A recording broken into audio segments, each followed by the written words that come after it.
Hello, I'm Jyotika. Welcome to Excelling Psychology. This is part 2 of a lesson that I'm preparing on how to solve paper 1 for AQA A-level psychology UK curriculum.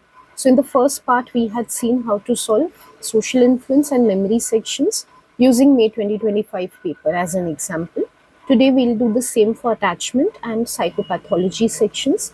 This video will be useful to international Oxford AQA students also. I do include timestamps below, so you could just skip into the psychopathology section that is relevant for you as well. In this lesson, as in the previous, I will keep explaining to you how to answer the questions, how to read the question, how to interpret and understand what is being asked, how to structure the answer, how to meet mark scheme requirements by addressing the command term correctly and taking into account the marks which have been allotted. So it's all about how to write the answers so that you can solve not only this May 2025 paper but any paper that comes in front of you. Of course, I understand you might need model answers. You need to see sometimes fully written out answers as examples to compare what you are writing.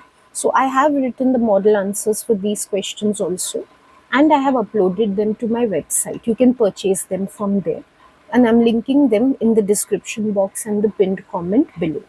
Before I begin with the lesson, I want you to know that I am a school teacher for A-level psychology and an international tutor since more than 10 years.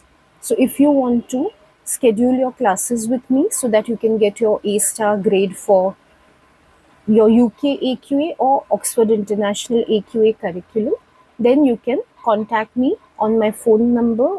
You can WhatsApp me or you can email me on my email ID. I have left my contact information in the description box and pin comment below. I also help students with paper correction. Many students come to me just to assess their papers and give them feedback rather than taking classes. So if you want any correspondence type of help also, you can contact me below. Please note, but those personal details which I'm giving are only for classes. If you want to ask me anything related to these videos, or if you want to give any suggestions of what videos I should make, or you want to ask any questions about what I have said in the video, anything related to that, please leave in the comments box below. If you're going to contact me personally to talk about the channel videos, you will not get a response. If you want a response, I definitely go through the comments. You'll have to leave your query in the right channel for you to get a response. Okay, so let's begin with today's lesson.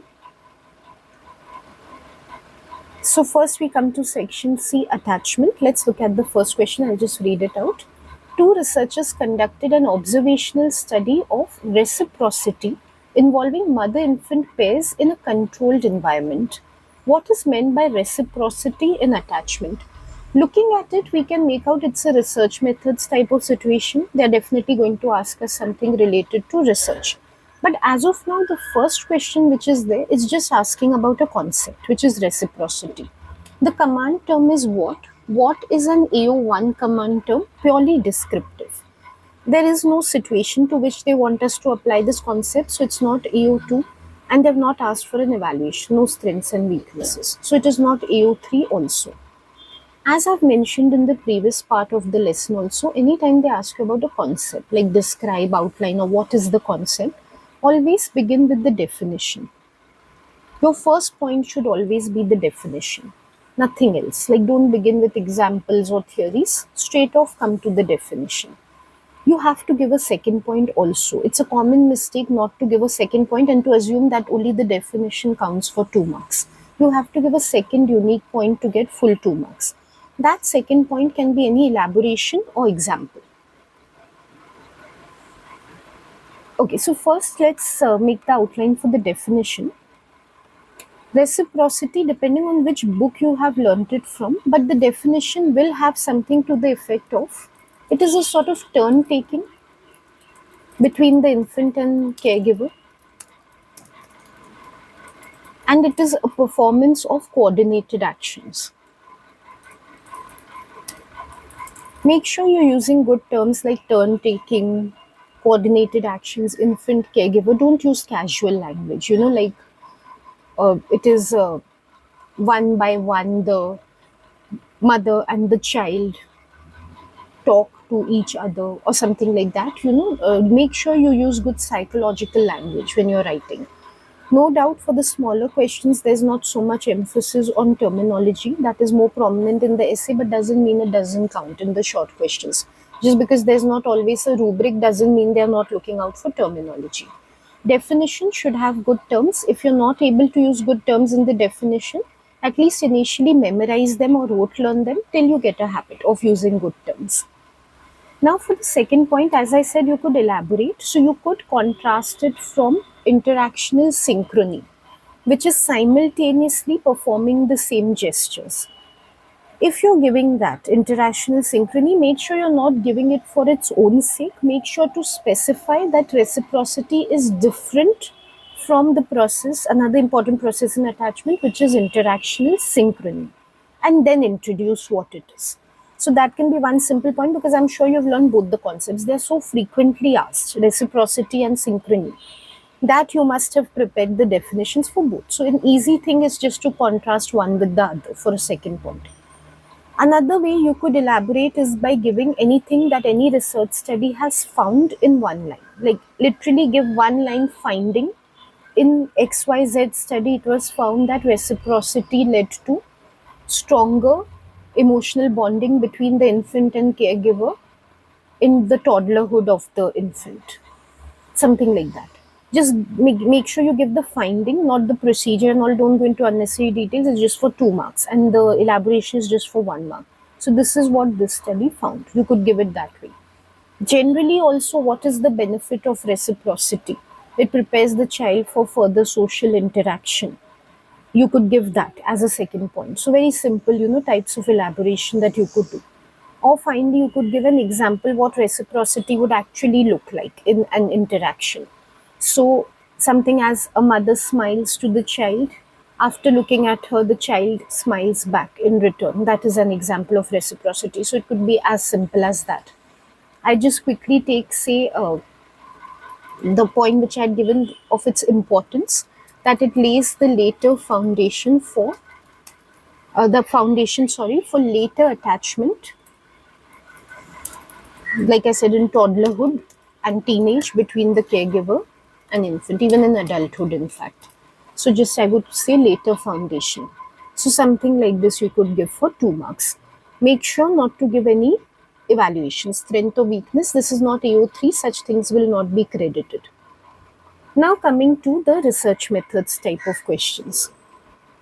These are the questions which students struggle with the most, because lots of students are good in memorizing. That is what I have seen in my experience. So they're able to answer the shorter questions. But research methods, they ignore, they don't practice enough. It is application based, they become weak in that. And they keep on resisting a lot. Like they don't want to practice research methods. They just want to rote learn what is in the textbook. And they want to just quickly answer the questions in the paper. I know I'm straying a little from solving the paper, but this is important from my experience. So I want you to know. One, when you just want to memorize and write things, you find the subject very heavy and boring. And then you end up saying, oh, psychology is not interesting at all. We thought it would be this, but actually it's this. It could be because of poor study habits which you're showing, just trying to memorize everything. So don't make the subject a burden on yourself by all the time just trying to rote learn everything. Secondly, when you don't practice research methods enough, in fact, you are losing out on an opportunity to score very easily in the paper. It's just a matter of practice, which is interesting to do, and secondly, easy to score on. So why are you leaving something which is in fact going to take your marks towards A star, just because initially it's seeming to be difficult, so you're procrastinating and letting it go? Don't do that. Make sure from time to time, when you are practicing for A-level psychology, you keep on practicing the research methods questions. Trust me, you'll enjoy it if you overcome the initial hesitation which you have, and it will be a section that you will look forward to in the paper. There's a very set pattern actually. Once you practice a few questions, you realize that the way of answering them is pretty repetitive. It is enjoyable nevertheless, but there is a particular format that you have to keep following. So that is why, there's no big deal to it. It might seem, oh, it's scary. Some school teachers say also research methods is, where students don't score. And don't get into all that. In fact, it is the one, which you will feel, oh, this is really easy to do once you practice a little. So here the question they have asked is to conduct the observation of mother-infant pairs. The researchers needed examples of reciprocal behaviors that they could record. I'm sure this is reminding you of, say, Shaffer and Emerson and those type of studies. Suggest two examples of reciprocal behaviors that could be used as behavioral categories in the study. Okay, these type of questions come frequently in research methods. Some larger behavior area will be specified, and then you have to create categories. Basically, they want you to operationalize those. So they don't want you to operationalize as of now. They want you to give examples of behaviors that could be seen by the researchers and marked on their checklist. That is what they want. 2 marks, 2 examples, meaning 1 mark per example. Like I told you, very easy to score if you could just come up with an accurate example. Just for that, you get 1 mark. The most common mistake here is to give something that is unobservable. I'll give you an example. They want to record reciprocal behaviors on their checklist. Now, a student might write something like, the mother is feeling happy, so the child is also feeling happy. That is an example of reciprocity. So on their checklist, they could write feeling happy. When it comes to observation, if you've learned it correctly in research methods, you know that we cannot directly observe someone's feelings. The mother is feeling happy or not, the infant is feeling happy or not. How do we know? Observation cannot be done on inward behaviors or feelings. It has to be done on outward behaviors. So you have to make sure you write something that can be directly seen or observed by the researchers and recorded on their checklist. Then it's simple. Now you've learned so much about reciprocity in the textbook. So I think the simplest example that would come to your mind is smiling. The caregiver smiles and the infant smiles in return. That could be one behavioral category. Actually, behavioral category is the largest set within which some specific examples are there. So I would recommend you name the category and give examples of behavior within that. But even if you just say smiling, like even if you just give the example of behavior without giving the category, even that gets you marks, full marks.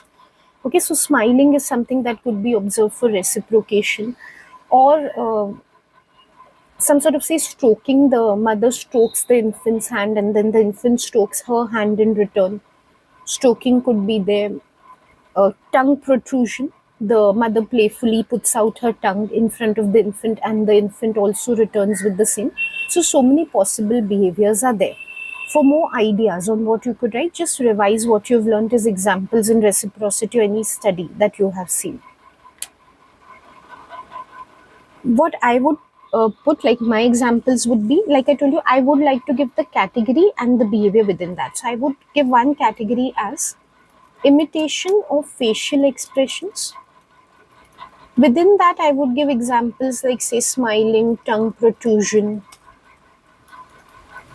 etc. And I would give another category as I had mentioned, imitation of touching or reciprocation of touching. So this would include like stroking the palm, something like that. Okay, like I told you, I like to take categories literally, so I like to present that this is the broad category, and within that, these are the behaviors. But even if you just give this smiling, tongue protrusion, and stroking the palm, or means you have to give any two. These are three as such. Any two of these, you will get 2 marks for that. So it's on your writing style.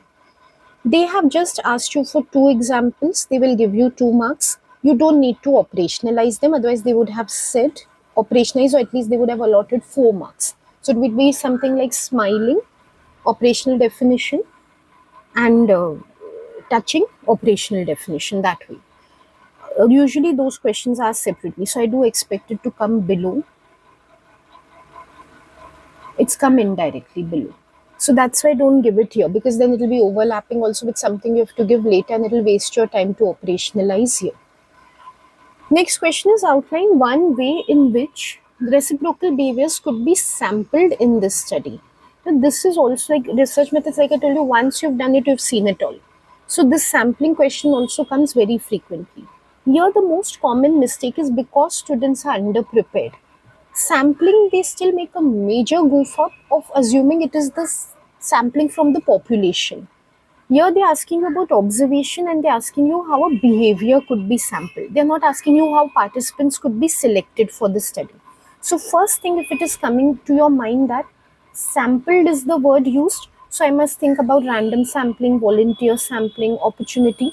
That's not the type of sampling they're asking you for. They're asking you about observational sampling of behavior. So you need to think about only two possibilities: time sampling and event sampling. Both are equally correct. It's not that one of them is the correct answer.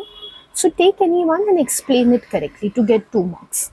This is an outline question. All research methods question, I forgot to mention before, they are AO2 because you're applying to a situation given. So this is also AO2. Because it is AO2, you need to keep linking to the stem which is given. Otherwise, you don't get marks. So if supposing I say event sampling should be done, event sampling means that whenever a behavior occurs, then recording is done on the checklist. I'll just get 1 mark because despite my definition being correct, I have treated it as if it's an AO1 question. I have not linked to the situation at all. I have to treat it as an AO2 question. That is what it is to get 2 marks. Okay, so regardless if I give event or time sampling, I'm not to give general definition. I'm to link it with reciprocal behaviors, which the researchers are observing in this case. So that's one. Second thing is it's for 2 marks. So let's consider how the marks are distributed. One is for naming a correct technique, either event or time. Second is for linking it to the situation. Now, how do you link? As I've said so many times, even in the previous part, use wording from the stem which is given. So talk about reciprocity. Still, if it seems difficult to you, event sampling could be done because this is what could be observed, this behavior. That because term, many students find it easy. So use that conjunction because and try to link it to the situation. So second mark is for linking. Let me make it explicit by making an outline. So my first point, say, could be time sampling.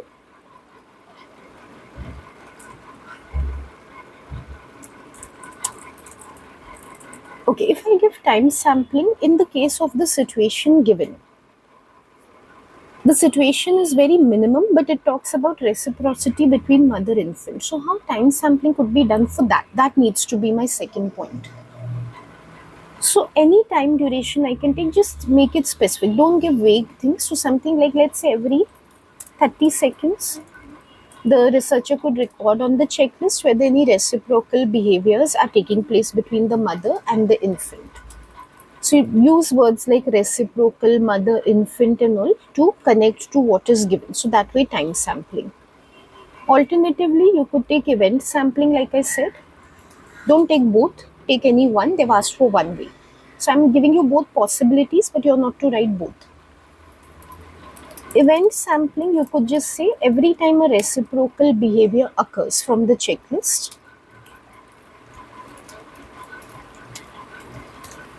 it could be marked off on the checklist. So that is event sampling. I hope you can see I've not given general definitions. I've spoken about both the concepts, whichever I give, in context of what is given in the situation. Next is a statistics type question, but looking simple. The two researchers compared their data to assess inter-observer reliability. This produced a correlation coefficient of plus 0.26. Briefly explain what a correlation coefficient of plus 0.26 means in terms of the reliability of the two observations. When it comes to inter-observer reliability, you know that you need a kappa of at least plus 0.8 for it to be considered that there has been inter-observer reliability. This is way less than that. So firstly, you know that inter-observer reliability is poor. But the way of getting marks is to explain it correctly in the paper. So let's consider how we can explain it. Briefly explain, again it's AO2. Like I told you, all these research methods questions are AO2. 2 marks are there, you'll have to give 2 points. First is to explain whether this is a strong or weak correlation, that way, interpreting the coefficient, because they've emphasized so much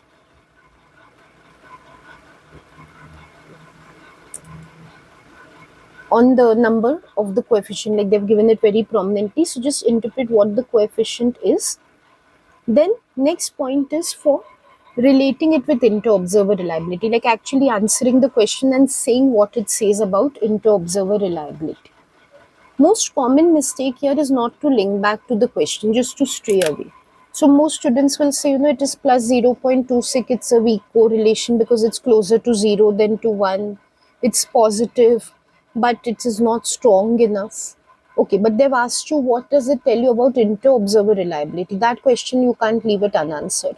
That's why first interpret what the coefficient it is, a weak or strong, but then get back to whether it indicates reliability or not. Okay, so don't skip the second part.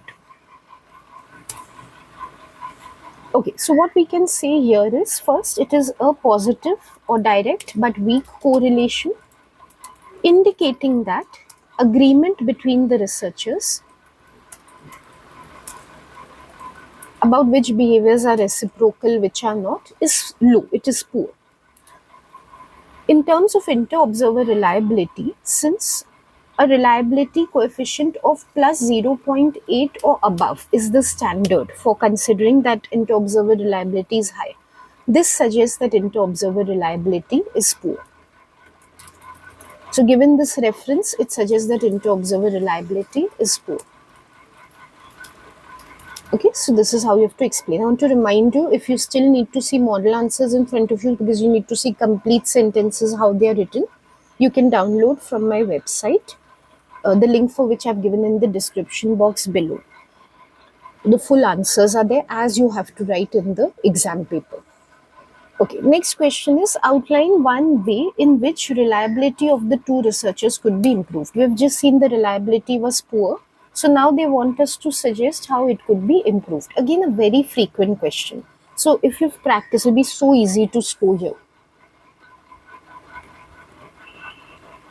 It's for 2 marks. How you can divide your points for the 2 marks is, first give a suggestion. Name like this is what can be done. And then again link it to the situation, like specify exactly how it could be done given reciprocity. I would suggest give some example. Your operationalization could help you, which we were seeing earlier, should we operationalize or not.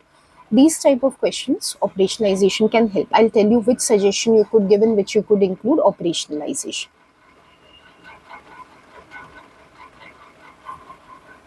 Okay, first let's brainstorm over what suggestions we can give. To improve reliability, 2 or 3 things which can be done. One, which comes to my mind, is operationalizing correctly. Behaviors should be so defined in measurable terms that there is no confusion left between researchers as to which they should mark on the checklist and which they shouldn't. So very precise measurable terms behavior should be given. Second point could be an example of one behavior which is like thoroughly operationalized.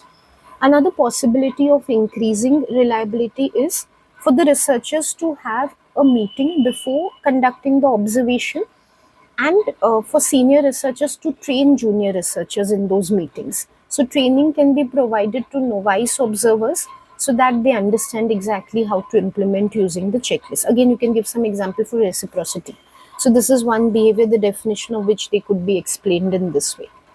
Another way of increasing reliability would be to say video record the behaviors and then watch them multiple times, rewinding, forwarding, like going back, going forward into the video as many times as is necessary, so that if there are any confusions or discrepancies about the behaviors can be re-watched and the researchers can, mark them off on their checklist after due consideration.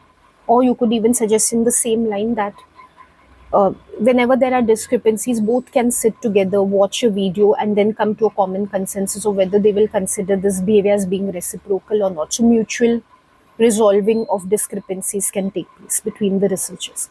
So, anything like that you can suggest. Now, the one which I'm taking for to give you an example is the operationalization one.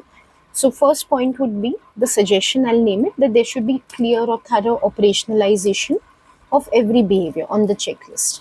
Then I just give an example, easy way to get 2 marks. For example, let's say if tongue protrusion is one of the behaviors, or I can take one which I have suggested earlier, say smiling. It could be so operationalized as, if it's tongue protrusion, I can remember, I think it was the Schaffer and Emerson study. In that, the tongue coming out beyond the edge of the lower lip is considered to be trunk protrusion.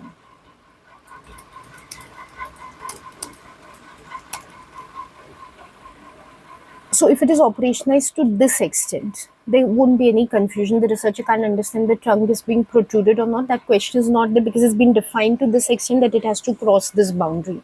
So then there won't be any problems in agreement.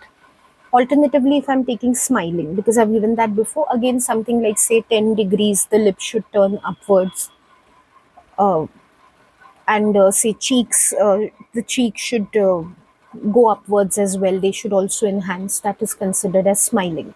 So something like that would give such a measurable definition that there will be agreement between researchers whether behavior should be counted or not. Okay, let's look at the next question. Outline the findings of one animal study of attachment. There are lots of animal studies, but I think most of you must have looked at Lorenz and Harlow. Those are the syllabus ones and they are the most popular. When they say findings of the study and outline, okay, firstly, the question which we were doing earlier, that is completed now, the scenario. So now we have again to consider the assessment objectives. We can't take for granted that now all are AO2. This is, for example, AO1.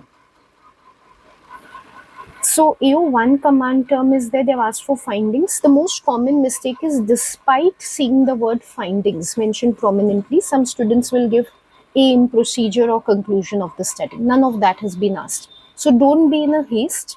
Don't just see, okay, animal study of attachment. Okay, I know Lawrence, this was the aim, this was the procedure, this was the results. You'll get credit only for the results. So maybe only 1 mark. So if you read carefully and you realize, oh, I have to give only the results, then you'll be able to justify only results for 3 marks. If you're writing aim, procedure, conclusion, any of that, that's not going to be credited at all.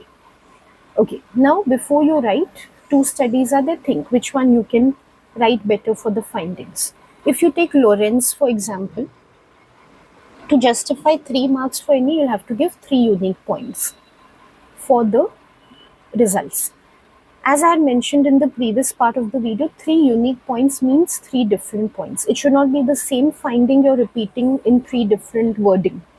Okay, so for Lorenz, findings could be the babies who were hatched by the mother goose, they tended to follow her, they imprinted on her. So one finding could be about mother goose. The second finding could be about the babies who were hatched in the incubator, they followed Lorenz or they imprinted on Lorenz.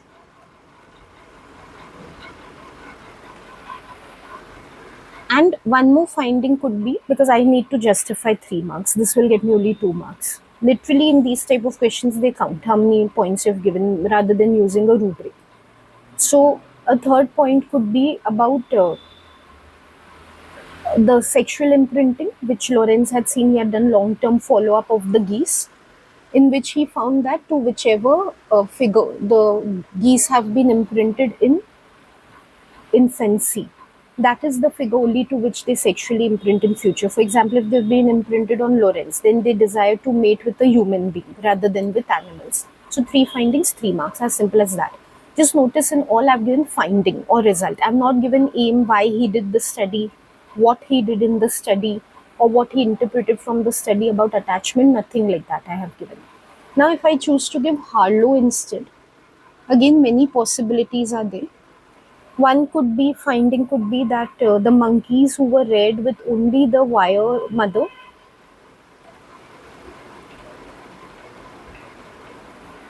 they showed poor emotional bonding or poor, what we say, attachment with the wire mother. They showed poor development of attachment basically. Those who were uh, brought up by the, so to say, by the contact comfort mother, the blanket cloth mother, they showed stronger attachment. In Harlow, there are a lot of possibilities because there were multiple groups. There were 4 groups of monkeys. So you could also talk about the mixed groups which were there. For example, you could say that those who were bred by the wire mother but had an opportunity to feed on the cloth mother, they always went to the cloth mother whenever they needed comfort. They preferred to be with the cloth mother. Whereas those who were reared by the cloth mother, anyways, they preferred to go to the cloth mother only, even if they were being fed by the wire mother. So those findings could be there. Also in Harlow, that predatory part which is there, he used to introduce a predator from time to time to scare off the monkeys. And whenever he introduced the predator, no matter which group the monkeys came from, they would rush towards the cloth mother for comfort. Definitely, that could be one finding. There are some extensions also of Hollow study. Those are also animal studies. You could take any of those. So, in some of his extensions, he has shown, for example, in the long term, monkeys who are deprived of attachment with their real mother in infancy, they go on to become very hostile and violent, and they tend to abuse their own children to very gory and brutal extents. Those could also be some of the points. In fact, I've noticed in many schools, those studies are discussed a lot about Harlow because that's the first thing that comes to students' minds when I ask them. So they tell me about that study of Harlow in which it is shown that in later life as mothers, the monkeys who have been deprived themselves, they become hostile to the point of killing their own children. So definitely you could give that also as a finding. Okay, so I've brainstormed so many possibilities with you. I'll just make a quick outline. For the Lorenz study, I find that simpler. We could give 1 point on the geese being imprinted on the mother, following their mother as the first moving object. Those being imprinted on Lorenz, following him, who were hatched in the incubator, they followed him. So that becomes the second result. And finally, like I told you about the future sexual imprinting, wanting to mate with humans if they had been interpreted on a human being like Lorenz. So as simple as that, that can fetch 3 marks. Sometimes students feel, oh, it's so difficult, that sometimes they ask you only about the procedure, only about the findings. But just think about it. Was it difficult to answer this? It's just a matter of focus. It's not about difficulty. It's just a matter of being careful about, okay, this is what is asked in the question, like findings is what is asked. So I must not deviate from that. That's all. It's not difficult. Okay, next is outline one limitation of the study you have referred to in your answer to the question. Okay, I know one common limitation that you could give for any animal study, Lorenz, Harlow, any other, is extrapolation. So that is the first one which must be coming to your mind. It is difficult to generalize to human beings. Now, when that thing comes to your mind, don't get overconfident and just write. I'll tell you how students will write. It's difficult to generalize to humans. Animals and humans are different. So, whatever is found about attachment in animals would not generalize to humans. This is a very generic answer. Don't answer like this.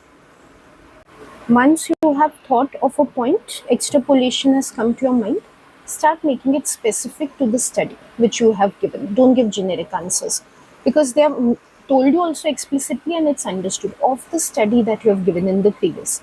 So if you're saying, for example, from Lorenz study, we cannot extrapolate to humans. Why? What is there about his study that cannot be generalized to humans? Humans are not mobile when they are born. They cannot move and go behind a mother. So direct generalizability is not possible of imprinting in humans. Besides, in humans, attachment means emotional bonding, like we are seeing from the beginning. More of emotional bonding rather than physical bonding. Whereas his studies seem to be more at a physiological level. So these are the reasons why they would not generalize to humans. Similarly, if I take for Harlow, again, generalizability, why Harlow study is not generalizable is because, sorry, when it comes to humans, the mother who is feeding is going to be the one which is going to show warmth or emotional bonding as well. So this type of separation of one mother just doing the feeding and one mother just providing contact comfort is very unlikely, because even if humans have nannies, they do provide contact comfort as well. It's not that they just provide feeding to the baby. So the situations which human beings are in are very different from which monkeys were in this study. Or you could also talk about the same similar thing as of Florence, very simple creatures. Just like birds are very simple creatures, so are monkeys. So if they are desiring feeding from their mother, and that's why they are feeling comfortable just because of a tactile response, that touch feeling which they are getting from the cloth, that is not the same as a human being feeling emotional bonding with their mother. It's not just about tactile comfort. When it comes to humans, it's at a very deeper emotional level. So it's not comparable to what monkeys are feeling upon touch. In humans, it's also about the psychological sharing of emotions that takes place between the mother and the baby, the trust which is there, or the sense of warmth which is there from the mother at the mental level, the sense of security which is there. Those are psychological experiences unlikely to be felt by monkeys. Why I've discussed this extrapolation point so elaborately is because I know most of you will want to take that. But there are other limitations also that are possible. Another limitation could be, besides extrapolation, let's brainstorm, any study or theory that goes counter to what is proposed by Harlow and Lorenz. For example, Lorenz has kind of supported Bowlby's theory, which is a sin. Bowlby was inspired by Lorenz in terms of indiscriminate attachment, and Shaffer and Emerson have also shown that, and the need to bond with one particular primary caregiver. In fact, even the critical period that Lorenz has given matches with what Bowlby has given for humans. Those are strengths, but then counters come from other theories or other studies in the area, so that will help you to think of weaknesses. For example, many researchers have shown that multiple attachments are possible. It's not that indiscriminate attachment has to be there. So, for example, in collectivist cultures especially, there are multiple attachments with grandparents, parents, nannies, and uncles and aunts and so forth, just because the kins and the communities are larger. So that contrasts what Lorenz has said as well, or even what Harlow has said. For example, even he has proposed that bonding with the mother is very important. So it goes against. Even if we take critical periods, which are also suggested in both Harlow and Lorenz, so whichever you're taking, there are studies to prove that critical periods are actually sensitive periods. They are not irreversible. Even if the child has not got enough attention in the critical period, they can compensate for it later on. So right now, I'm not there too many studies actually and theories around critical and sensitive periods. I'm not able to bring one particular to mind, but whichever is there in your mind, you could give that. Another limitation which comes to my mind is uh, related to this only, the irreversibility, like sensitive period. Guitton's study, I think that is a very good example. In fact, he has shown that imprinting per se can be reversed. Till now, what I told you is about how lack of attachment can be reversed. But even if directly we take Lorenz's concept of imprinting, even that can be reversed. That is what Guitton showed in the rubber glove study. So any of these points you could take for limitation, and also any methodological flaws with the study. Like, this question has a very broad scope.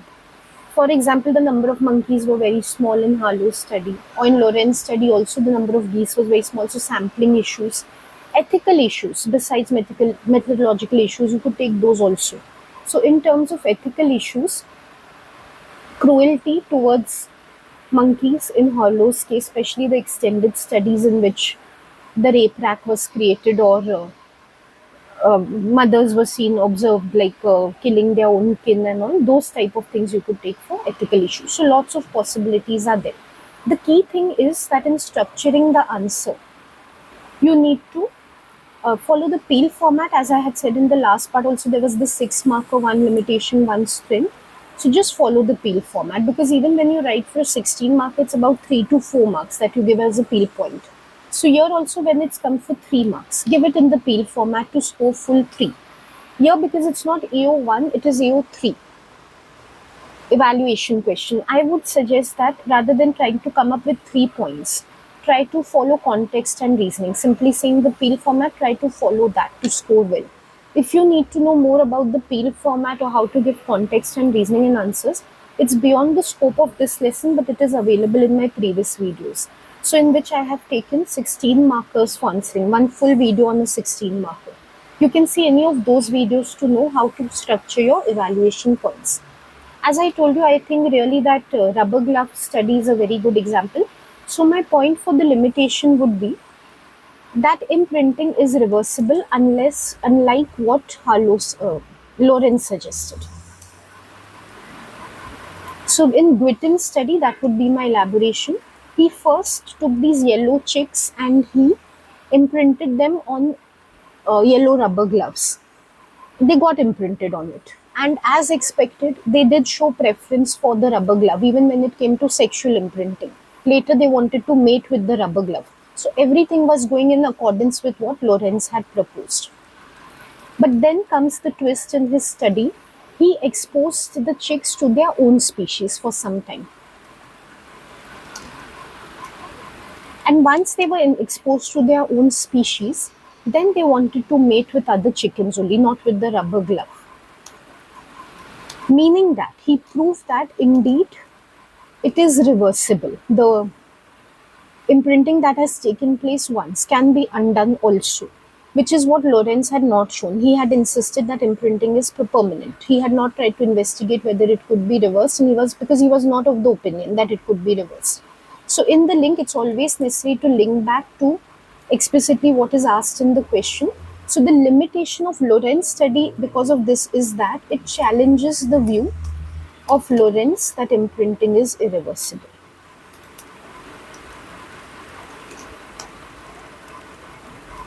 Okay, and quickly let's come to discuss findings from studies that have investigated role of the father in attachment, the 8 marker. Okay, when it comes to this one,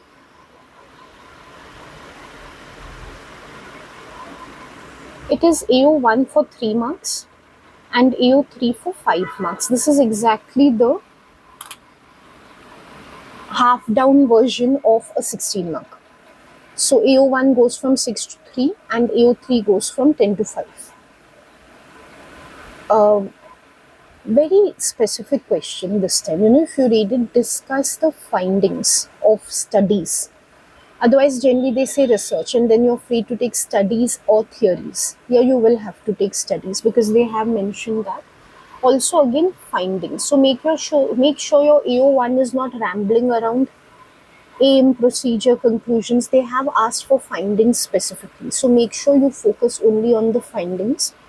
Even your AO3 should amount to evaluation of the studies or their findings. So be very focused to be able to score full 8 marks. Otherwise, you'll go lower on the mark band.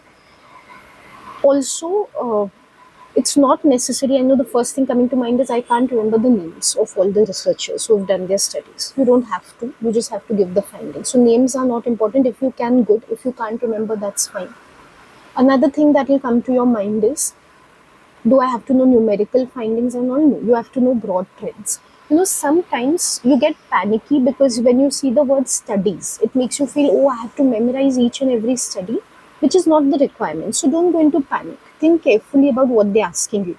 They are not asking you to memorize and write anything. What they want is that you should give what we have learned from these studies actually. Those are the findings. So whatever you've learned about role of the father, like see, for example, if I brainstorm quickly, you've learned that fathers can be playmates rather than emotional support, which mothers are. That's a finding from some study after all. So even if you can't remember the name of the researcher, or you can't even remember what was done in the study in which they found this, that fathers can be playmates, still it is a finding of a study. That's what they're asking you to give, and you can get full marks for giving that. So it is not as challenging the question as it appears to be. It's more or less what we've learned theoretically in the book. You have to give that only because theories are also emerging from studies. So you must have learned that fathers can serve as playmates if single parent families are there. Then fathers in fact are capable of providing emotional bonding as well. They can substitute mothers. It is also found that in earlier classic studies, fathers' roles were not found to be very prominent because of they would not give enough time. That was the cultural expectation that fathers don't have to take care of babies, or they were not as emotionally sensitive earlier. Whereas recent studies are showing that they've become increasingly emotionally sensitive, given better parenting education, and fathers practically having to take on the role of mothers given new types of families that are emerging, single parent, separated families, or homosexual families, step families, those type of things.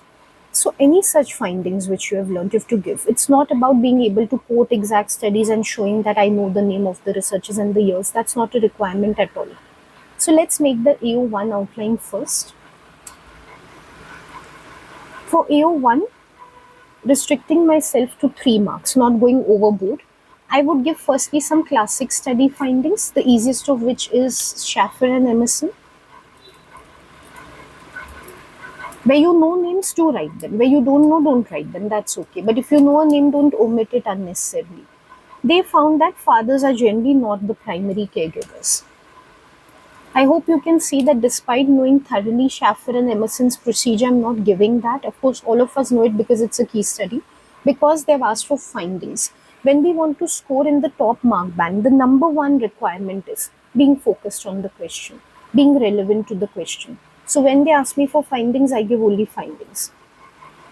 So fathers were generally not primary caregivers, and this was because they do not give enough time to the caregiving responsibility.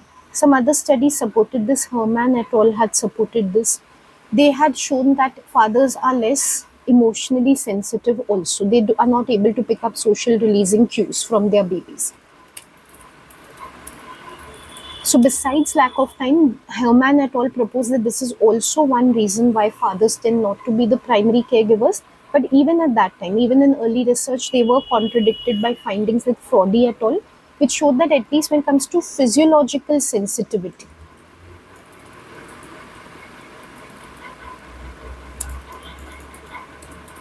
definitely fathers are as capable as mothers. They can also pick up physiological cues of distress from the children, even if emotionally they are not able to identify too many cues. That is what Fraudy et al. Had shown. So, one quick section I would give on classic studies, and another quick section I would give on later studies or recent studies. Not very recent, but what they've shown after these classic studies. So, the most popular one, Geiger's study, in which he showed that fathers tend to be playmates, energetic type of caregivers, and that is important for the development of physical activity, energy, and the fun side of children, of enjoyability and taking interest in hobbies. That is what is helped by having a father as a caregiver. And then, in fact, like I told you earlier, researchers like Lamb, they have shown that if required in single parent families, not only fathers can be playmates, but they can also be primary emotional caregivers to the children in the absence of the mother. So these type of points we can give. Of course, there are just too many studies, lots of possibilities of what you could cover besides this. If you need to know what should be your targeted word count in an 8 marker for AO1, AO3, and more such tips on exactly how arrangement, organization and all is being done, in the documents that I have linked below with the model answers, I have given examiner commentary as well. So there are also comments or feedback running throughout the document, bringing your attention to how answers have been structured, what word count has been targeted, what content has been covered. So they are not only model answers, they also advise on how to write your answers beyond what I'm giving in this video. So definitely consider purchasing those documents from below. Okay, now coming to the AO3 part. When it comes to strengths of the studies done on fathers, I would say the number one strength is practical application. I'm sure most of you are thinking of that. These studies have shown that father's role is very vital in the upbringing of children. Further studies have shown that if fathers are good caregivers to their children, in that case, children tend to be out of problems in school and they tend to be more active, more well connected with their peers. So these type of studies, because they took the initiative to give importance to the father's role, which was being neglected earlier, they have enabled such application. So that's a merit of these studies. Besides that, you could even take any particular study and bring about strengths in its methodology or ethics or anything like that. Even that is good evaluation. Just stay focused on evaluating the studies. So, for example, you could say studies like Schaffer and Emerson, they were very realistic. They actually recorded behaviors between caregivers and infants in the homes of the infants. So ecological validity is there to support the fact that fathers give less time, or at least at that time they used to give less time to their children at the time when the classic studies were done, which is a strength because they are realistic. So of course you can elaborate in peel format. I'm not writing that much, but when I say practical application, the study I gave you as an example, that it helps children to stay out of trouble in school, that would be my elaboration here. And also I just remember this study which shows that it helps mothers also, because these studies have brought about the role of the father in being a caregiver and the extent to which that can contribute to upbringing the infant. Mothers have become less stressed, fathers have started taking more initiative. So it's been helpful for mothers to garner back their strength in terms of self-esteem and to get time off from work, because this has become mainstream because of such studies. So that is a very big merit, the impact created on society. You can even relate it to socially sensitive research if you are at A levels. So any such strength you can give. Uh, like I said, for individual studies, any ethical concerns and all, uh, in terms of strengths, good ethics have been taken care of, or weaknesses, even that is fine. Right now, I can't think of that. Also, I need to be a little quick in this video. Coming to weaknesses of the studies, the number one weakness which comes to my mind is these are correlational studies and very overgeneralized.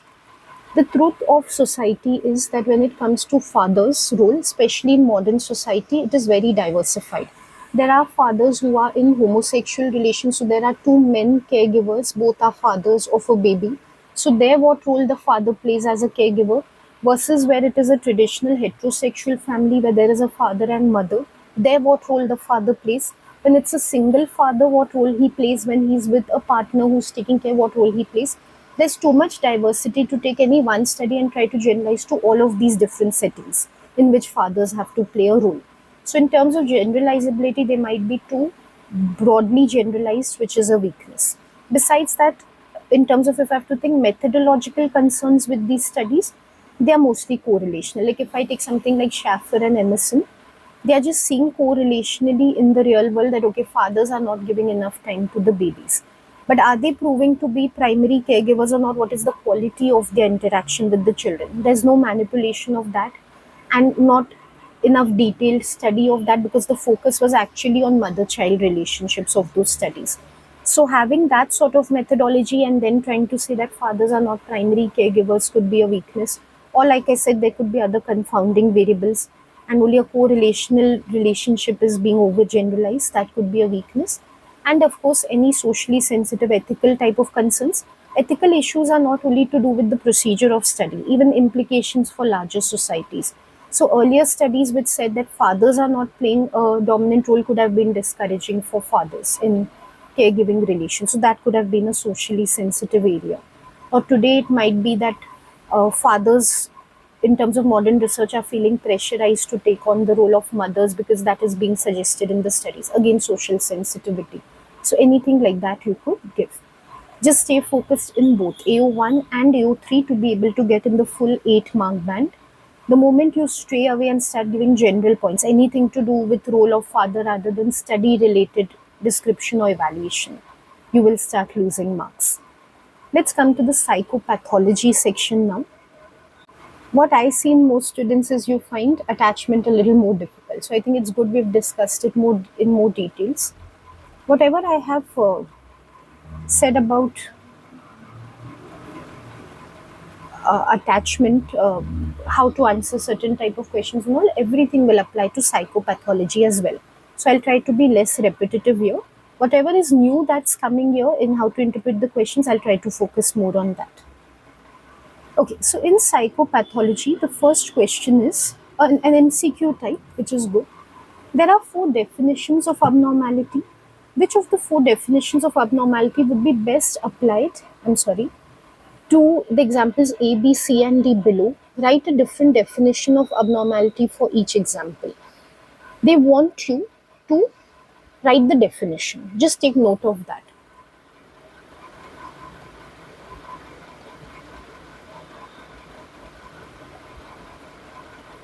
Okay. So not only you have to name that this is the definition, say deviation from statistical norms, you have to define it also.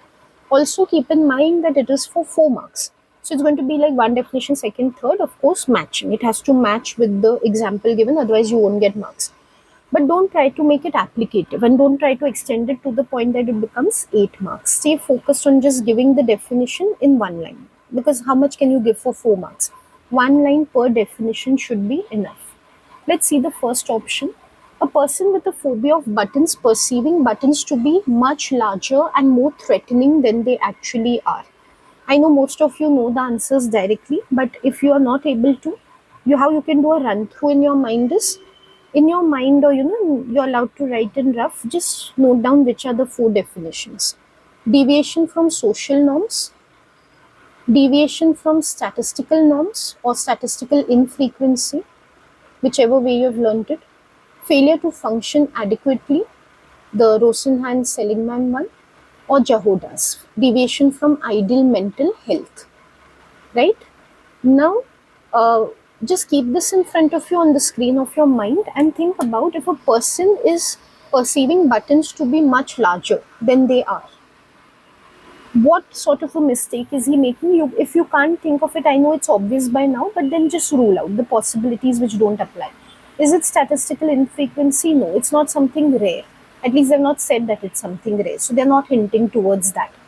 Is it a social norm that we should not perceive buttons to be large? No, so not deviation from social norms. Is the person's productivity getting hampered in any way? No indication of that. Like, they're not suggesting he's become obsessed with buttons and he can't do anything else. So definitely deviation from ideal mental health. So if you're not able to come to the answer directly, you can narrow down this way, like I've just demonstrated. So for A, it is deviation from ideal mental health. Why is that the case? I'm just explaining to you, though you don't need to write. In deviation from ideal mental health, there is a criterion that there should be adequate or accurate perception of reality. If I think that buttons are much larger than what they really are, I have lost my sense or perception of reality. So that is why it matches this definition. When I'm writing in the paper, I just have to say deviation from ideal mental health, because one parameter or criterion of realistic or normal perception is being defined. When it is defined, it is considered to be abnormal behavior. I don't need to link it to what is given. Next, they have given a person with phobia of buttons struggling to cope with working in an office where there could be lots of people wearing buttoned shirts. The key thing here is struggling to work in the office. That is failure to function adequately. It's actually hampering the person's functioning. You can rule out the other possibilities like I did for the first one. You'll find that this does not fit into any other definition. So, what is failure to function adequately? Generally, what is its definition? Becoming unproductive, not being able to cope or deal with environmental demands because of this feeling overwhelmed in the situation by some, being distracted by some factor like that. So that definition you can give here. I explained to you why it's linking to the situation, but you don't need to mention that. The next one, a phobia of buttons is not regarded as expected behavior within a society. This is deviation from social norms. It seems that there is some expectation in society that people should not perceive buttons to be larger than they are and they should not be phobic of them. So expectations of society are violated. That is called deviation from norms, social norms. That's the definition. Write perfectly. I made the mistake of not writing the word social. Make sure you use exact terminology. Okay, finally the D one. We know it will be statistical infrequency, but let's be sure. Less than 0.1% of the UK population has a phobia of buttons. This is definitely statistical infrequency. It seems to be a very rare condition. Whatever is rare is abnormal according to this definition. For my understanding, if I apply it to this situation, less than 0.1% having button phobia means hardly anyone has it in the UK. So that is why it is qualifying for statistical infrequency. Okay, that was a very simple one, highly scoring, like 4 marks secure. Now let's look at outline Ellis's ABC model of depression. This is purely AO1. No STEM is there for AO2. And no strengths weaknesses are asked for. 4 marks, 4 unique points. Very easy ABC model. If you just explain what's A, B and C, easily you will cover 4 unique points. So let's do this very quickly. There's nothing to brainstorm because there are not many possibilities of what you could answer here. It's a very fixed answer. ABC has a very specific meaning that you will have to explain. I would begin by saying, because it's model of depression, for a good entry in one line, I would say Ellis attributes depression to irrational beliefs, basically unrealistic and illogical beliefs. And then I would say that according to him, it's a process or a procedure whereby these beliefs are triggered and they result in depression. The process begins with an activating event A, whereby something happens in the environment that triggers irrational beliefs in an individual. I could give a very quick example, like those 2-3 word type of examples, because it's only 4 marks, not 6 marks. So, for example, someone breaks up with their long term boyfriend or girlfriend, that way. Next comes in the irrational belief, denoted as B. This is when some sort of must, should type of masturbatory belief gets triggered in the person, such as my relationships must always be perfect. And then this leads to emotional and behavioral consequences of depressive symptoms. C. For example, the person starts experiencing a very low mood and refuses to interact with other friends or relatives, which indicates that depression has onset. So, this is how you could give this answer. I think this is very straightforward. I don't think students make many mistakes in this. The only thing is not using good terminology. That can be a problem. Or not using terms despite it being ABC, like activating event, irrational beliefs, or confusing with Beck's terminology. So, talking about cognitive distortions instead of irrational beliefs, or not defining clearly what the concepts are. Mainly AO1 type of errors are highly possible. Students know what is ABC, make sure you explain it with good terminology. And of course, if you need more help with that, you can download the model answers below, in which I've written perfectly as you have to write for the exam with good terminology. So now there's a last question to discuss. I remember this took some students by surprise. Why? Because of course they were prepared for both. It's just that the combination took them by surprise. In this one question, they've asked for both, which is very logical actually. They've asked for the neural explanation of OCD and drug therapy. Why I'm saying it's logical is because they align to each other. The drug therapy is coming from the neural explanation, so it makes perfect sense to place them together. It's just that this time, even that studies role of father and this one, students sometimes don't expect these type of questions. They expect very straightforward. As I told you, for the role of father questions, sometimes you just feel that something is very challenging. It's not really. Like in that, I told you the way of asking the question was studies of father, but it's what you have learned in the syllabus only. It's actually not different in practice. Same thing here. Just because they've combined neural and drug therapy doesn't mean you don't know the answer, because the wording looks little obscure. It's not obscure, like I told you, actually it's logical. And you know both. You just have to club both together, just intertwine both together. That's all that's required. That's the only skill that's required. As such, you know the base of what you have to cover in this. So don't become unnecessarily panicky. It's actually a very easy question to answer. Some students who are like very underprepared might make this mistake of not understanding what is neural explanation. Like neural means has to really be parts of the brain. Of course, neurotransmitters also come within neural explanation. So make sure you keep that in sight, because after all, that is linked to drug therapy, neurotransmitters. That is the more important part. Of course, you can get high marks even if you don't talk about the neurotransmitters and you just talk about parts of the brain. But I am always trying to get you to your full marks possible, 16 marks. So when you want to write a very integrated 16 marks type of answer which really justifies getting that high range, then make sure you're bringing in neurotransmitters and linking to drug therapy, making it a very coherent answer. So from that point of view, I will explain to you how to write. Most of what I've said in the 8 marker for attachment applies here, but still very quickly, I'll just draw your attention to some things about this question. One, the discuss command term is both AO1 and AO3. These are basics. And AO1 is for 6 marks because it's a 16 marker. There's no STEM. So AO3 is there. There's no AO2. AO3 gets full 10 marks. Both two things are asked, which is little uncommon for a 16 marker, but here there are two, neural explanation and drug therapy. Make sure to balance equally between both. All my suggestions are from gaining full 16 marks point of view. So keep an equal balance in both the topics for both AO1 and AO3. So make sure description is also justifying both and evaluation is also for both. Don't neglect any while doing the description or evaluation. I would give an easy means of going about it in practice. Just assume in AO1 both are worth 3 marks. Dedicate one paragraph to each. Your word count or your number of sentences equally divided between the two. What word count and all you can see in the document below. AO3 also Strengths and weaknesses, in fact, I'll show you a way of integrating it also, but make sure you give equal numbers of strengths and weaknesses from both to maintain a balance overall in evaluation, both strengths and weaknesses, and between these two, neural explanations and drug therapy.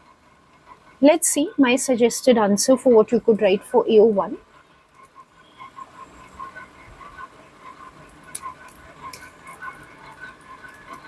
I would begin with the neurotransmitters part of the neural explanation. So I would explain the role of serotonin. When serotonin levels are reduced, that results in OCD along with depression, and this is found through animal studies whereby when serotonin levels are artificially reduced in their brains through manipulation, they start showing symptoms of OCD. That is what these animals start doing is they uh, this thing start showing compulsive type of repetitive actions basically, and of course they can't have OCD. They are not humans, so animals cannot have OCD. But those ritualistic type of behaviors, repetitive, compulsive type of behaviors at that level, they start showing at their level. So indicates that could be that serotonin could be playing a role in OCD, which also reminds me of dopamine. When dopamine is increased, that also results in the same effect. More so when dopamine is increased, repetitive movements in animals like rat studies have been done, so indicating that because of, after all, dopamine is a movement neurotransmitter, excitatory, so that is the effect it has on the animal's brain. Then after the neurotransmitters, of course in the answer I write it for longer, right now I'm just discussing. One more we could add is antidepressant studies. For the serotonin role, besides these animal studies, there have been these antidepressant studies in which when patients of depression are given SSRIs, when they improve, they show improvement in OCD symptoms also. As we know, these are comorbid illnesses, depression and OCD. So what is found is when one improves, the other one also improves by the same treatment which is being given. Now you might feel I've strayed into drug therapy. No, I'm still talking about neural explanation.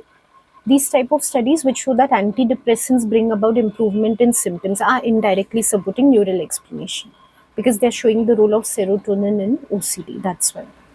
So that's one, neurotransmitters. The other is neural explanation as such parts of the brain which play a role in OCD. So yeah, definitely if you're writing about this, OFC is the main explanation, orbitofrontal cortex. Make sure you talk about that. The OFC, which is located in the basal ganglia, which are responsible for movement, seems to be damaged and impaired in the case of OCD patients. Specifically, this area which is called caudate nucleus, which serves to reduce the number of, we can say, worry signals that the OFC sends to the thalamus. That area, caudate nucleus, is damaged and thereby it is not able to subdue or reduce the activity of the OFC, resulting in the OFC sending too many worry signals to the thalamus. And this results in worrying type of obsessions, basically in obsessive thoughts. In neural explanation, to score in the highest mark band, you will have to memorize the names of these brain areas. Here, in fact, I've written OFC, you have to write the full name, orbitofrontal cortex, at least once. And then you can refer to it as OFC. Then only you will get full marks. So you have to know explicit names of neurotransmitters and of the brain regions which are involved to be able to get full marks. You can't write loosely. It counts for terminology and also for good understanding and knowledge. If you just say some brain part in the frontal lobe, like that, you won't get marks, high marks. You will have to name them specifically. Now, like I told you, I'm going to emphasize more on the neurotransmitters because I want to build a coherent answer with drug therapy. So even if I talk about the parts of the brain, if I talk about something like caudate nucleus, the dominant neurotransmitter there is dopamine because it's in the basal ganglia region, as I mentioned before. And serotonin is the link linking neurotransmitter between OFC and caudate nucleus.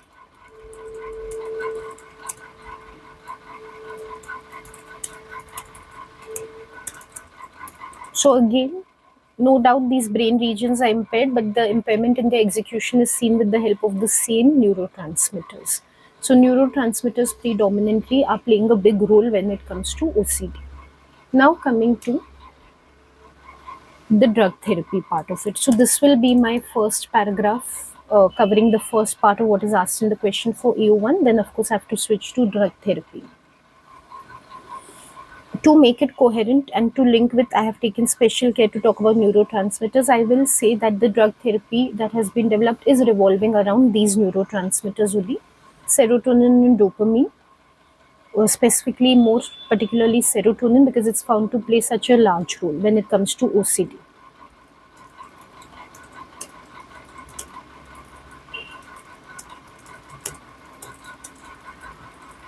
Then I can start giving names of specific drugs. Again, to score highly, I have to give names of specific categories of drugs. Preferably, if I can give some examples of those drugs, that's even better. So first, I would give antidepressants and discuss both SSRIs, the category, selective serotonin reuptake inhibitors, and tricyclics. For to elaborate on SSRIs, I would just explain how they work, the mechanism. They prevent reabsorption of serotonin into the presynaptic neuron after it has been released, thereby increasing serotonin availability in the synapse. And we've already seen the problem in OCD is reduced serotonin, so thereby it helps to cure OCD symptoms. I have to explain that way. And coming to tricyclics, they do the same thing for serotonin. They have an impact on noradrenaline also, but the same effect is there, preventing reabsorption of the neurotransmitters. So that is how they help to increase serotonin, thereby reduce symptoms of OCD. Then I could give the examples of anti-anxiety or anxiolytic medication. Also, like I said, you can give some specific examples of drugs, like say if you can name Prozac, which is fluoxetine under antidepressants, that will be good. Not compulsory, you can add something. Anxiolytics or anti-anxiety medicines also have been found to be effective recently. This doesn't directly link to what I have given before. These are more of recent findings that even some anxiety neurotransmitters could be playing a role in OCD, like GABA could be playing a role, gamma aminobutyric acid. So recently drugs have been developed which can increase GABA levels. When GABA levels increase, they have an impact on the worry circuit, which we have explained earlier, OFC and caudate nucleus and all. So definitely they will help in, this is how they are linked to the previous explanation, not directly to serotonin, but overall, and it's not just for the worry circuit, overall in the brain. These anxiolytics have a very calming effect. So they will calm down the worry circuits also, which can help to get rid of the OCD symptoms. Now, within anxiolytics also, I can give specific example of a class of medicines, basically benzodiazepines. They are the most commonly prescribed anxiolytics. And any specific example within that also, right now I'm not able to remember. If you can give. So these are also found to be effective interventions for OCD. What I want you to notice, I know you can write all of this, you must have memorized well. What I want you to focus is if they've given two things together, generally they are coherent. That's why they've not randomly combined any two things and given. So, neural explanation is linked to drug therapy. Drug therapy is the practical application of neural explanation. So, if you can also bring about that effectively, like I have done by talking about related things in both the sections, then you can score better because it shows your capacity to synthesize what you're learning. And 16 markers essay questions are always looking for higher thinking skills. So try to showcase that in the paper to score well. Okay, coming to what we could give for AO3. See, standard protocol in AO3, no matter which answer it is, which subtopic, whatever it is to begin with studies, research studies, right? To get full marks, you should have at least one evaluation point with supporting studies, one with a counterpoint, and one any general say issues and debates or any points. So there is a standard format. Let's follow that only, making sure that we integrate both. We don't give too much weightage to only the explanation, only the therapy. So preferably keep including both in all the evaluation points. That will just make it easier for you to go about maintaining balance. So when it comes to research studies supporting both the therapy and the explanation have supporting empirical proof. If we talk about the neural explanation, I remember the Menzies study is very famous. I think most of you would take that, Menzies et al. Menzies et al. Had done this MRI study in which they had investigated the brains of people with OCD and their close related family members, like their siblings, parents, and all. And what they had found was that there was this OFC impairment, which we were talking about earlier. The worry circuit impairment was there in the patients of OCD as well as their related family members who did not have OCD, suggesting that brain faults are the underlying mechanism for OCD. So, very strong evidence, and this is only one study of this type. There are many more. Maybe you're able to quote some other study. So, definitely a strength. It improves the validity of the explanation. Similarly, for drug therapy, I think Sumro et al. Is the most popular one because I think many textbooks have in fact covered that study. So Sumro was that analysis of 17 different studies, blind randomized control trials in which SSRI antidepressants have been compared with placebos. And what they found in most of these studies is those who take SSRIs, they show long-term improvement. Up to 3 months, they do not relapse into OCD compared to those who just take placebos. So definitely that is giving validity. When you write this, even if you don't want to take a separate point, evaluating the credibility of these studies, both the studies are very credible. Like Menzies et al. Is having brain imaging technology, which is free from errors. And Sumro et al. Is a meta analysis of many other studies. So it is a compound result of many studies, that also of randomized controlled trials, the best possible studies. So even if you don't want to write a separate paragraph showing the strengths of these studies, while writing these studies only you can keep hinting at why not only the empirical evidence, they're very strong empirical evidence for the theories. How to do that, you can see in the model answers that I have given, makes your points even stronger to get full 16 marks. Coming to what I would like to give as another point with a counterpoint type, and which is a easy one also, sensible one also, is real world application.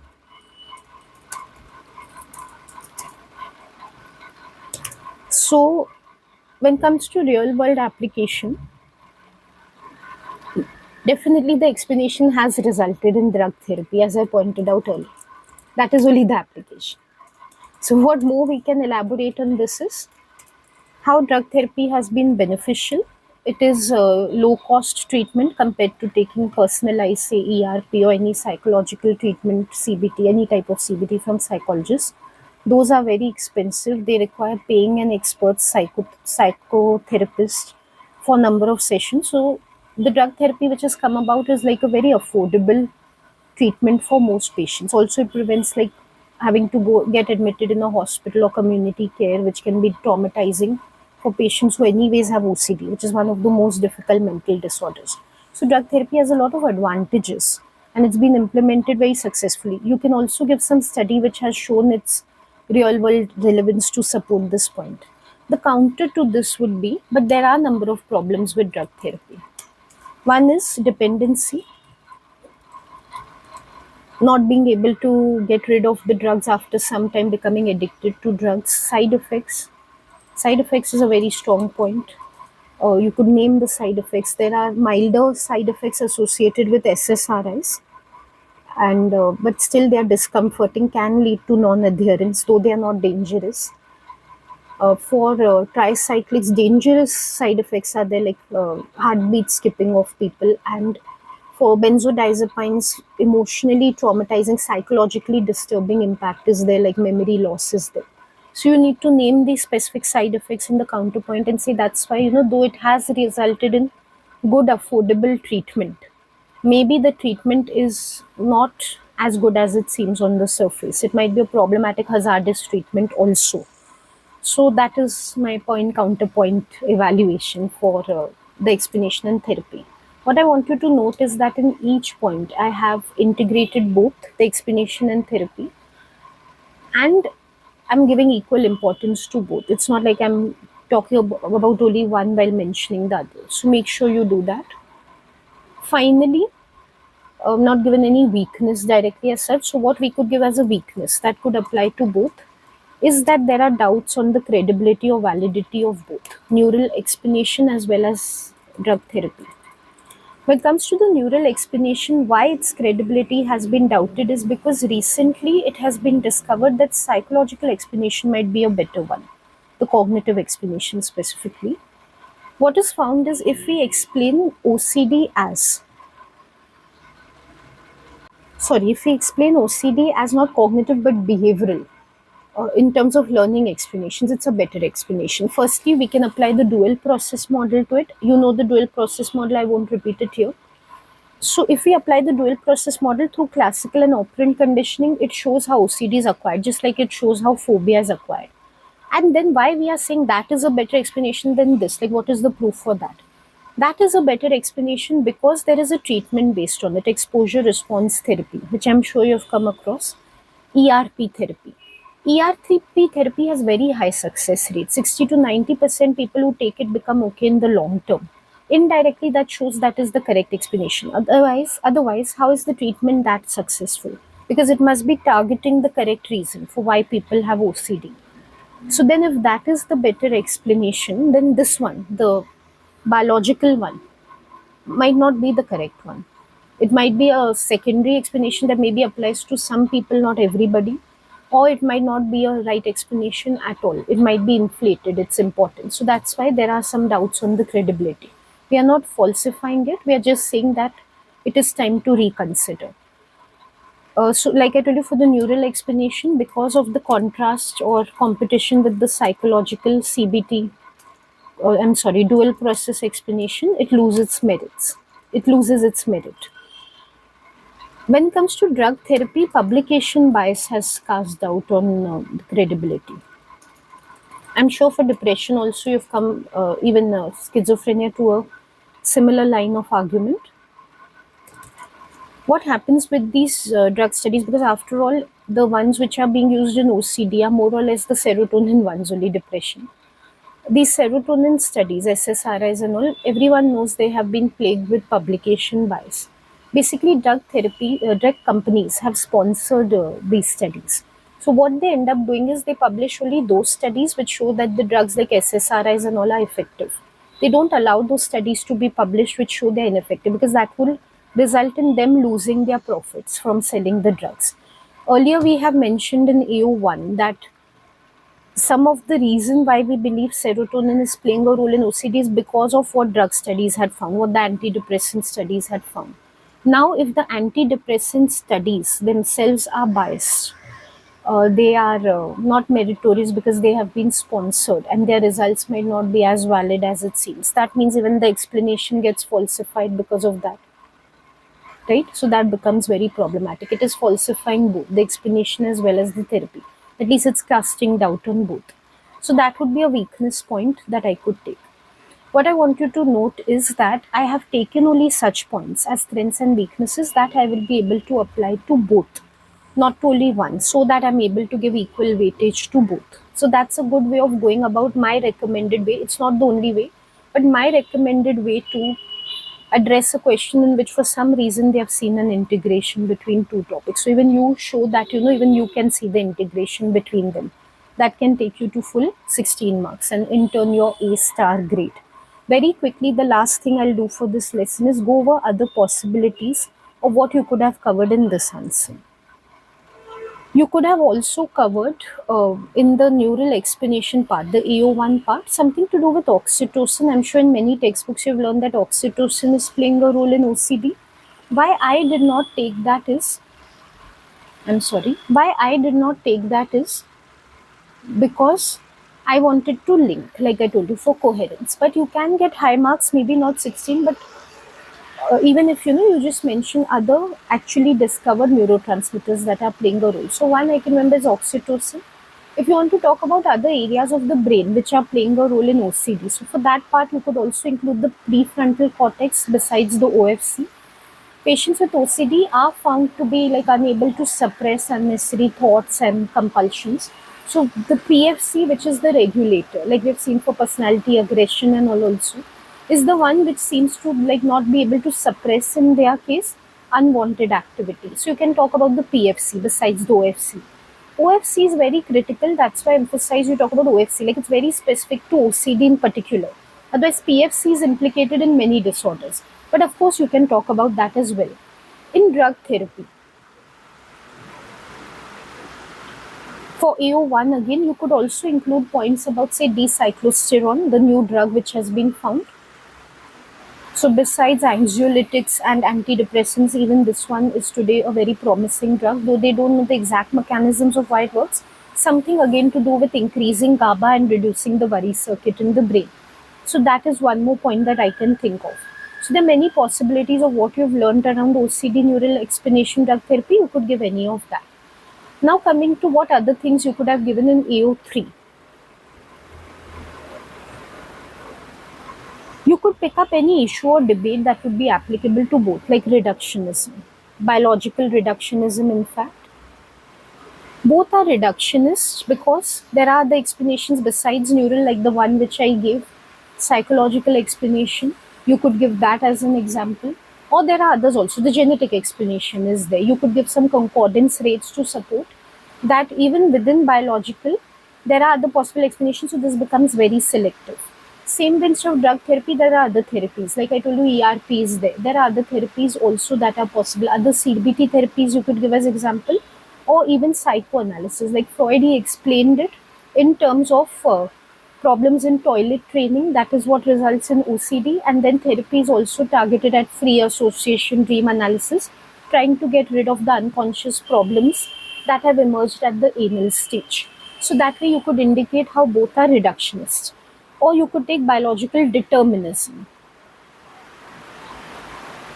in the sense that don't confuse reductionism and determinism, in the sense the assumption that just because neurotransmitters are fluctuating or brain parts are not developing normally, the individual has to only develop OCD. There can be a free will component also. In terms of developing OCD, abusing drugs could result in OCD problems because drugs can hamper, like drugs which say increase dopamine, like I know hallucinogenics are commonly associated with schizophrenia, but they're also associated with OCD because they manipulate dopamine, and dopamine is implicated in OCD. So that choice of the individual to abuse those drugs could be a reason for developing OCD. And even if deterministically the person develops OCD because of neural problems, there is still that free will component in therapy. They can take ERP, work hard on that, and get rid of OCD. So free will cannot be totally ignored when it comes to OCD explanations and treatments. That could be a point. I'm sure you can think of many other points. These are just some examples of what else you could cover. There must be a number of other studies which are supporting or refuting the explanations of therapies. Those could also be your evaluation points. Yeah, that's what I can think of right now. Okay, so we have covered today attachment and psychopathology as well.